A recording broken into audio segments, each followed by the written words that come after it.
जय माता दी, जय श्री कृष्णा, जय श्री राधे। कैसे हैं आप सभी? मुझे आशा है कि आप सभी बहुत अच्छे होंगे और सभी स्वस्थ होंगे। आप सभी पर माँ का आशीर्वाद और ब्रह्मांड की समस्त सकारात्मक शक्तियों का आशीर्वाद और उनकी कृपा सदैव बनी रहे। आप सभी स्वस्थ रहें, खुश रहें और खुशहाल रहें। ईश्वर से यही कामना है आप सभी के लिए। एक बार फिर से एक नई जानकारी के साथ मैं स्वागत करती हूँ आपका अपने YouTube चैनल काली माँ की बेटी में। तो अगर आप पहली बार मेरे इस चैनल पर आए हैं तो चैनल को सब्सक्राइब ज़रूर करिएगा। साथ ही बेल आइकन को प्रेस कर दीजिएगा ताकि मेरी आने वाली हर नई वीडियो का नोटिफिकेशन आप तक सबसे पहले पहुँचे। साथ ही वीडियो को लाइक करके अपना प्यार भरा आशीर्वाद मुझे भी ज़रूर दीजिएगा। तो शुरू करते हैं हम आज की वीडियो को। आज की वीडियो में हम बात करेंगे श्री कृष्ण जन्माष्टमी के बारे में। जन्माष्टमी कब मनाई जाएगी, 6 को या 7 को, ये प्रश्न भी बहुत आ रहा है। साथ ही जन्माष्टमी की पूजा हमें कैसे करनी है, क्या व्रत करने के नियम हैं, भोग हमें ठाकुर जी का किस प्रकार लगाना है और जन्माष्टमी का व्रत करने के क्या क्या फ़ायदे हैं, क्या क्या इसका फल हमको मिलता है, ये सारी जानकारी मैं आपको आज के इस वीडियो में दूंगी। तो वीडियो को आप बड़े ही ध्यानपूर्वक सुनिएगा ताकि कोई भी महत्वपूर्ण बात, महत्वपूर्ण जानकारी आपसे छूटने ना पाए। जन्माष्टमी का उत्सव सदियों से हमारे भारत में, हमारे सनातन में, हमारे वैष्णव धर्म में बड़े ही श्रद्धा भाव से, हर्ष उल्लास से और धूमधाम के साथ मनाया जाता आ रहा है। भगवान श्री कृष्ण का जन्म भाद्रपद मास के कृष्ण पक्ष में अष्टमी तिथि रोहिणी नक्षत्र में रात्रि के ठीक 12 बजे हुआ था। कृष्ण जन्माष्टमी के व्रत को हमारे शास्त्रों में व्रत राज कहा जाता है और व्रत राज इस व्रत को इसलिए कहा जाता है क्योंकि सिर्फ इस एक व्रत को कर लेने से हमारे अनेकों जन्मों के, यानी कि 100 वर्षों के जो पाप हैं उनसे हमें मुक्ति मिल जाती है। अनेकों व्रतों का फल हमको मात्र सिर्फ एक जन्माष्टमी का व्रत करने से मिल जाता है। कई जन्म जन्मांतर के जो हमारे पाप हैं वो नष्ट हो जाते हैं और साथ ही भक्तों की जो भी मनोकामना है वो भगवान श्री कृष्ण इस दिन व्रत करने से ज़रूर पूरी करते हैं।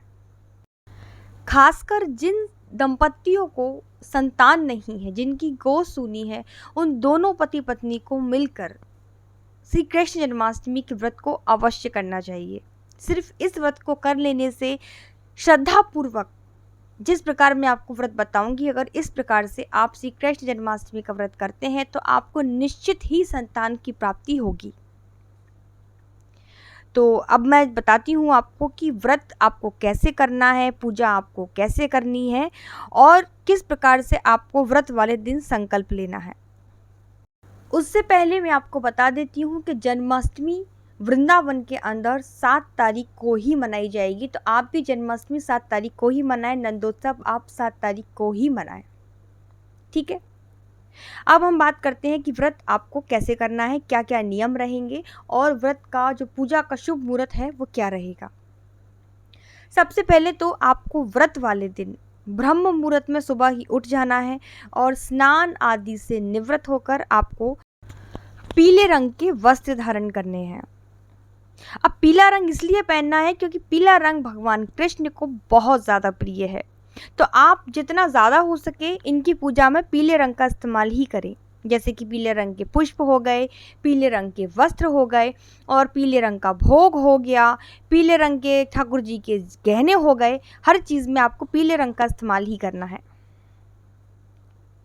तो क्या करना है, आप अपने ठाकुर जी की जैसे नित्य सेवा करते हैं वैसे ही आपको जन्माष्टमी के सुबह के दिन करनी है, क्योंकि हमारे जो लाला का जन्म है वो रात्रि के 12 बजे हुआ था। तो इनकी जो विशेष पूजा होगी ना वो रात्रि के 12 बजे ही होगी।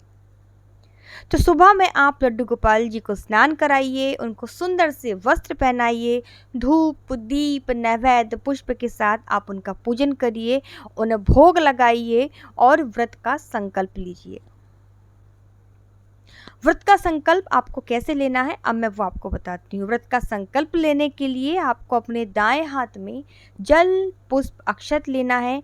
भगवान श्री कृष्ण को, भगवान विष्णु को अपना नाम बताना है और आपकी जो भी मनोकामना है वो आपको भगवान को बतानी है।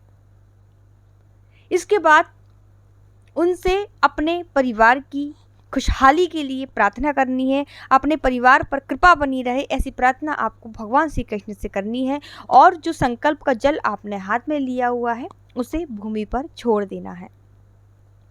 इस प्रकार से संकल्प लेकर आपको पूरे दिन जन्माष्टमी का निर्जला व्रत करना है।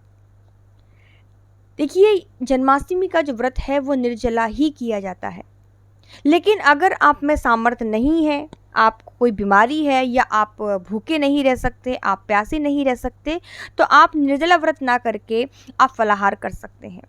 कोशिश करें आप फलाहार ना करें तो आप दूध के साथ या जूस के साथ इस प्रकार से व्रत रहें।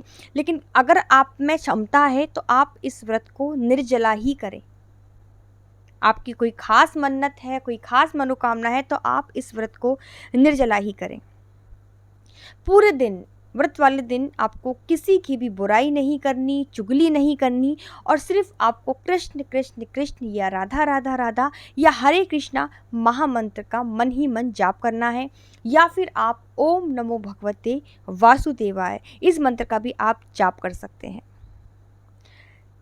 दिन भर जाप करते करते आपको शाम की पूजा की तैयारियां भी करनी है और भगवान को 56 भोग भी लगाना है। जितना हो सके आप घर में भोग बनाइए, बाकी चीज़ें आप बाज़ार से ला सकते हैं, घर में बना सकती हैं। जैसे मिठाइयाँ हो गई, फल हो गए, मेवे हो गए, नमकीन हो गया, बिस्किट हो गए। इस प्रकार से आप 56 भोग ठाकुर जी के लिए इकट्ठे कर सकते हैं। जन्माष्टमी का जो मुख्य भोग होता है वो तो आपको बनाना ही है, जैसे पंजीरी है, माखन है, मिश्री है, जो हमारे लाला को बहुत ज़्यादा प्रिय है। इसके बाद रात्रि में जब पूजा का समय होने वाला हो तब आपको खीरा लेना है। खीरे के बिना जन्माष्टमी तो अधूरी ही है। खीरे को एक सिक्के की मदद से काटकर लाला के जन्म का भाव आपको मन में रखना है और उनका जन्म कराना है। भगवान के जन्म के बाद आपको लड्डू गोपाल को स्नान कराना है। स्नान आपको पंचामृत से कराना है, जिसमें दूध, दही, घी, शहद, शक्कर का आप प्रयोग करेंगे। देखिए, जब हमारे घर में किसी बच्चे का जन्म होता है तो हम किस प्रकार से खुशियां मनाते हैं। गुब्बारे लगाते हैं, बहुत सारे बधाइयाँ गाते हैं, मिठाइयाँ बांटते हैं, आतिशबाजी करते हैं। ठीक इसी प्रकार हमको अपने लाला का जन्मदिन, जन्मोत्सव मनाना है। स्नान कराने के बाद आपको लाला को हल्के वस्त्र पहनाने हैं, यानी कि आपको ऐसे वस्त्र पहनाने हैं जो उनको चुभे ना। कुछ लोग क्या करते हैं, ठाकुर जी को जैसे ही जिनका जन्म होता है उनको कुंदन, मोती और लेस वाले वस्त्र पहना देते हैं जो बच्चों को चुभते हैं। हमारे यहाँ भी जब किसी बच्चे का जन्म होता है तो हम उनको हल्के वस्त्र पहनाते हैं ताकि नवजात शिशु को वो वस्त्र चुभे ना। तो आप उनको हल्के वस्त्र पहनाएं, क्योंकि लाला का अभी अभी जन्म हुआ है, वो एक नवजात शिशु के रूप में है। इसके बाद आपको लाला को चांदी के सिक्के की सहायता से थोड़ा सा शहद चटाना है और आप उनको 56 भोग लगाएंगे। एक चीज़ का आपको याद रखना है, लाला के हर भोग में आपको तुलसी दल ज़रूर डालना है। तुलसी पत्र के बिना ठाकुर जी भोग को स्वीकार नहीं करते हैं। आप उनके किसी भी भोग में तुलसी दल डालना ना भूलें। इसके बाद आपको नंदोत्सव करना है। आपको जच्चे बच्चे के जो भजन होते हैं, जो बधाई हैं, जो मंगल गीत हैं, वो आपको गाने हैं और आपको लाला का जन्म उत्सव बड़े ही धूमधाम से मनाना है। आरती और पूजन के बाद जो भी आपसे पूरे दिन की दिनचर्या में, पूजा पाठ में, व्रत में जो भी गलतियां हुई हैं, उसके लिए आपको ठाकुर जी से क्षमा याचना करनी है।